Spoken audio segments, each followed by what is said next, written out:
If I made some deviled eggs, would you eat some? Yeah, sure. Okay. Honey, I need you to go to the store now and get me eggs and mayonnaise and Dijon mustard and paprika. Right now? For what? Because your son needs deviled eggs now. We don't have to do that. Deviled eggs, huh? No, it's fine. I don't need deviled eggs right now. It's okay. We don't have to do this. You don't like deviled eggs anymore? And what is wrong with your mother's deviled eggs? That's not what I'm saying. Okay, I'll never make you deviled eggs again. Understood. Don't eat eggs anymore? They teach you that in California? Good morning. The boys want to know if they can have cookies for breakfast. No, just regular breakfast food, please. Okay. Dad said no cookies, so I am sorry. My cookie! My cookie! Okay, car's all packed. Boys are loaded up. We're gonna head out. Your car's all good? When was your last oil change? Yeah, a couple months ago. Yeah, but you paid someone to do it, right? I did, right. Do you want 16 boxes of mac and cheese? I know the boys like it. Not especially. It's okay, I'll just put them in this box of all your books from elementary school and art projects. You know how older people tend to use the boomer ellipses whenever they're texting? There's always a random ... in the middle of their messages. All right, this video is really good, but I gotta point out, not everybody over 30 is a boomer. Boomers are actually in their 60s and 70s. The hallmarks of boomer texts are the misused emoji, the unintended extra blank line, the accidental voice text, and then my favorite, which is the gift suggestion that looks like a product link, but it's just a screenshot. But the threatening ellipses, that's Gen X. I don't know why all these young millennials and these kids, they have all this anxiety. If you swim after you eat, you will die. Don't turn the dome light on in the car. That is illegal. And it makes me blind while I am driving. And then if we crash because I was blind and the police show up, the police will arrest you because you turned the dome light on and that was illegal. And we will all die. Everyone in the internet, anyone that you talk to, they want to kidnap you and put you in human trafficking. I did this fun game for you. You have to put shapes in certain spots, and if you don't do it fast enough, it explodes in your face. And you're timed while you do it. And I call it perfection. If you do not get a college degree, you will be homeless and die. If you do not put the things back in perfection fast enough, you will die.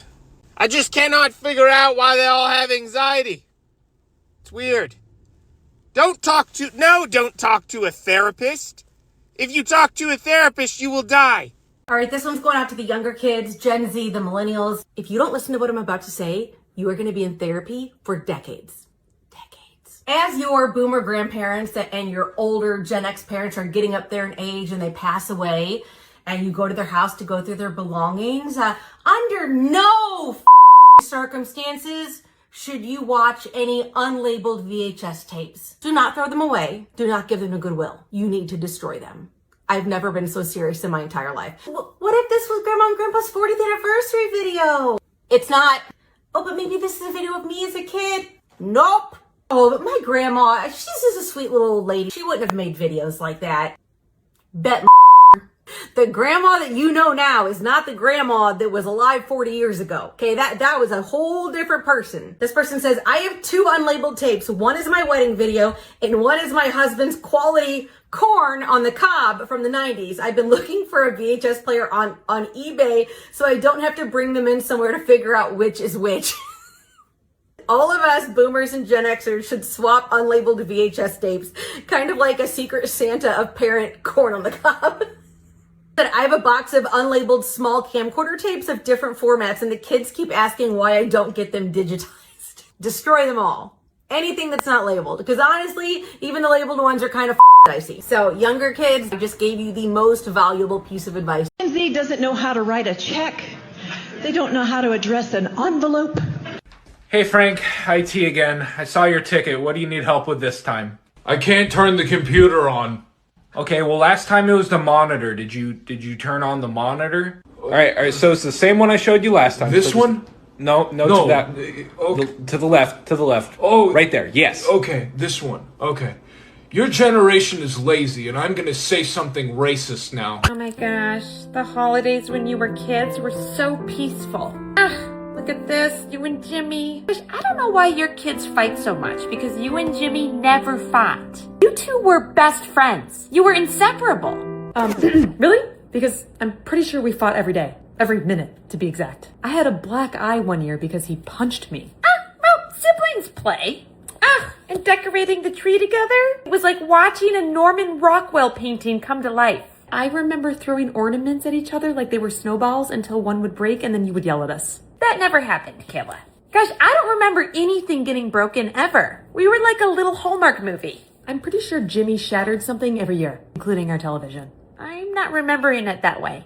And our annual Christmas photo was always such a breeze. I don't know why you make it out to be so hard with your family. Our photos always just were perfect. I mean, maybe one year it was a little wild, but it was all just fun and games. You mean the one year our dog bit me mid-photo? That didn't happen. It's so interesting how your kids just don't eat anything. Because in our house, you kids always cleaned your plates. I lived on buttered noodles. I don't remember it that way. Oh, I don't know why you act so stressed out all the time, because the holidays for us were simply perfect. Are we talking about the same household? You're remembering everything wrong, honey. You were just a kid. The thing that really upsets me about the way that boomers talk about my generation is that they act like we're asking for something crazy, when all we want is to own something. To own our own home. Not a mansion. Not asking for a sports car. Just asking for a 1,200 square foot house with a couple of bedrooms so that we can raise families. That's it. We just want a house with a backyard.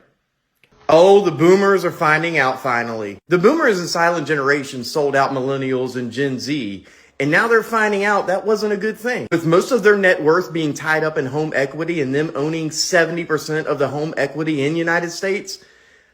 But there's a problem, boomers. You can't sell your homes. It's a 500,000 difference between available homes and available buyers. The largest difference in U.S. history.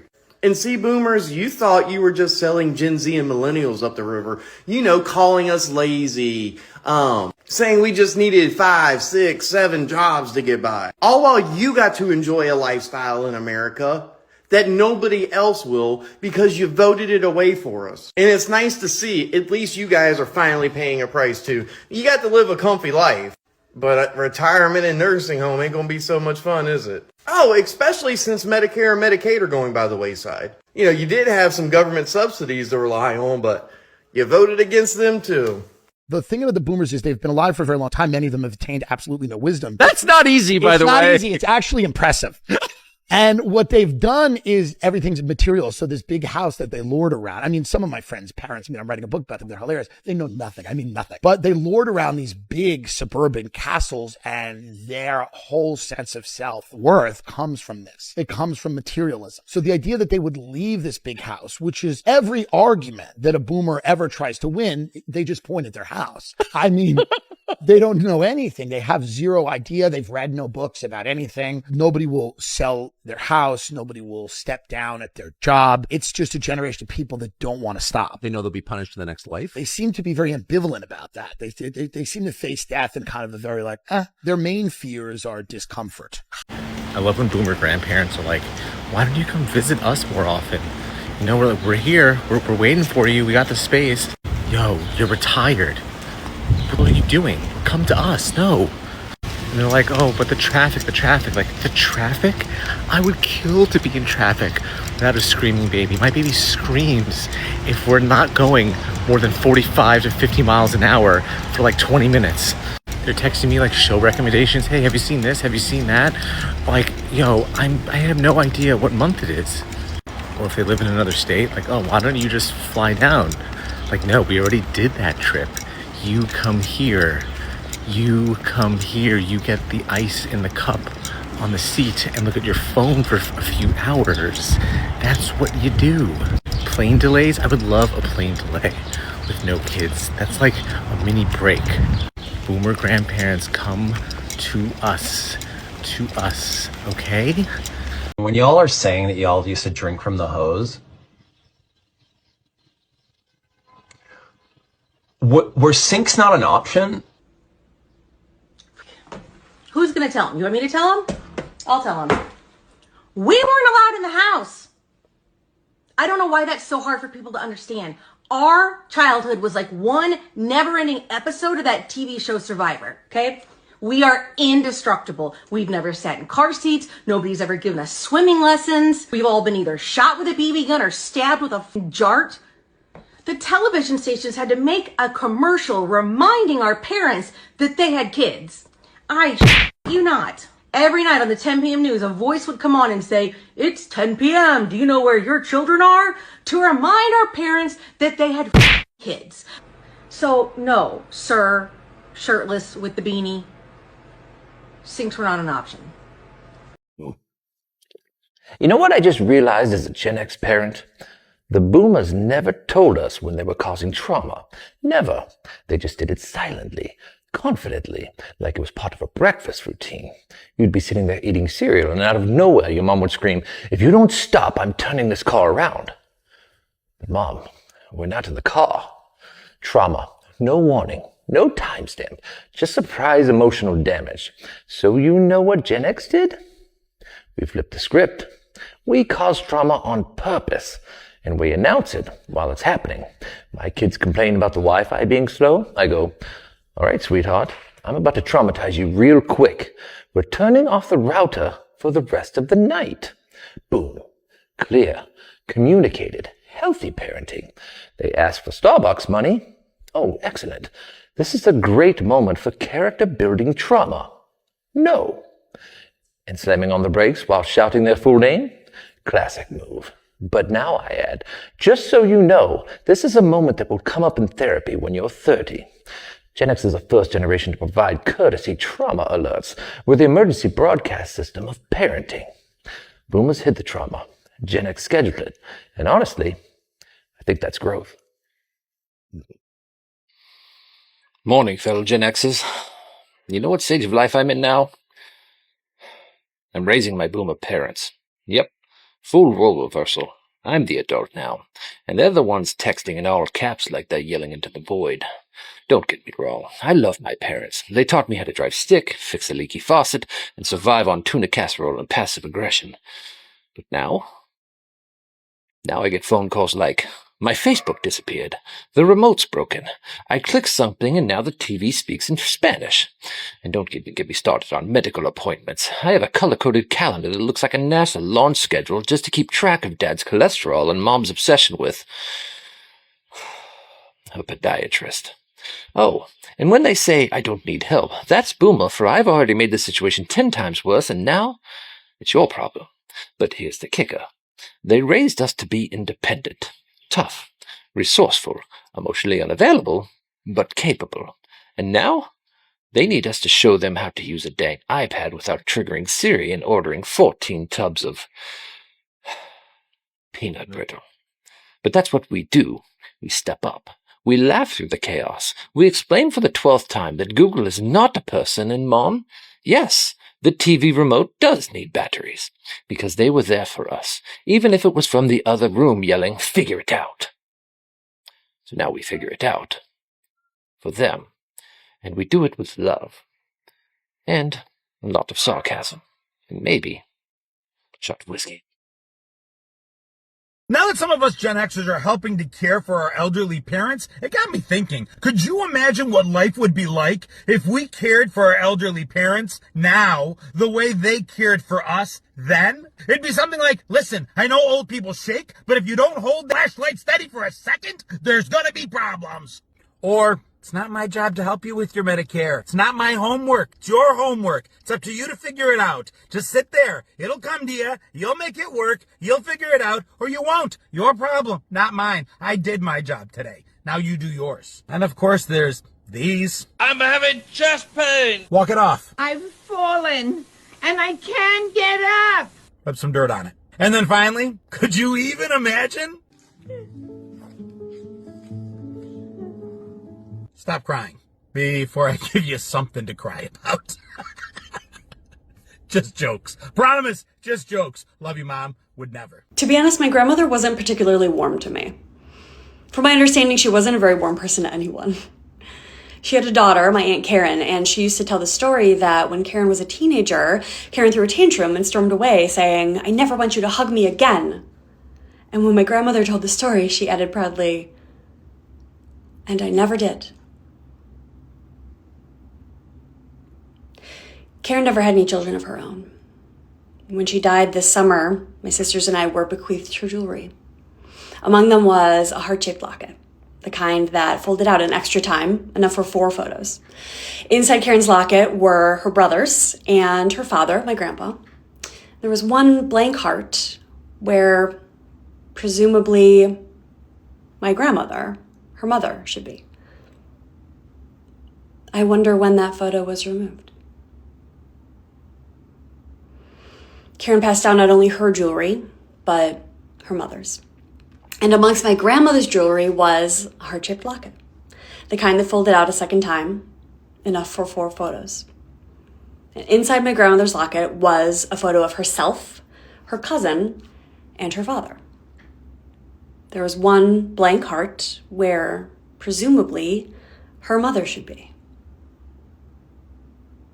I wonder when that photo was removed. I don't know much about my matriarchal ancestors, but with these lockets, I start to form a picture of women having daughters and trying their best to make it into the locket of the one who comes after and failing each time. But my grandmother also had a son. And I don't know how many hugs she gave him. But he gives them to me. And I give them to my daughter. So I don't know yet if I will make it into her locket. But I'm trying my best. This comment was left on my video about kids cutting off their parents, and it perfectly encapsulates a deeply ingrained cultural issue. The idea that protecting the image of the family is more important than acknowledging or healing from the harm that happened within it. When someone says you don't air your dirty laundry in public, what they're really saying is keep the truth quiet no matter how much it hurts you. That kind of thinking doesn't preserve the family, it preserves the dysfunction. It reinforces a cycle where the person who was hurt is expected to carry the weight of silence, shame, and guilt, while the other person who did the hurting gets to maintain their reputation and continue without accountability. The burden of silence is heavy. It forces people to internalize their pain and often isolates them from support and healing. And for what? To uphold an image? To avoid making someone else feel uncomfortable? It's a form of emotional gaslighting that teaches people their reality doesn't matter as much as the other person's appearance. We have to ask, why is the person who was hurt expected to protect the one who hurt them? Why is loyalty demanded of the wounded, but accountability is never demanded of the one who caused the wound? Real healing begins when people allow people to tell the truth, even if that truth is uncomfortable, even if it's about family, especially if it's about family, because keeping silence might keep things looking neat, but it doesn't make them right, and it keeps the cycle going.